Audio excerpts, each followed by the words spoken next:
Juventusi po kalon një moment të vështirë, me 6 ndeshje radhazi pa fitore. Humbja e fundit ndaj Komos ka vënë në dyshim të ardhmen e trajnerit Igor Tudor në prag të duelit me Real Madrid në Ligën e Kampioneve. Marrëdhëniet mes Tudor dhe drejtorit të përgjithshëm, Damien Comolli, raportohet se janë ftohur, me drejtuesin që ka kërkuar ndryshime në sistemin e lojës, përfshirë kalimin në mbrojtje me 4. Tudor, megjithatë, ka mbetur I qëndrueshëm në idetë e tij taktike. Korati është futur në një moment vendimtar, me ndeshje të rëndësishme kundër Real Madridit, Lazios, Udineses, Sportingut dhe Torinos.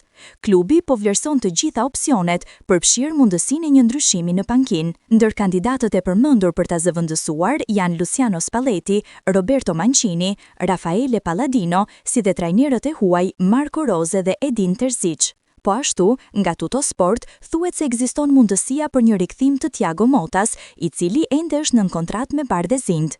Në rast se rezultatet nuk ndryshojnë, në 2 ndeshjet e ardhshme ndaj Real Madridit dhe Lazios, shkarkimi do të bëhej I pashmangshëm.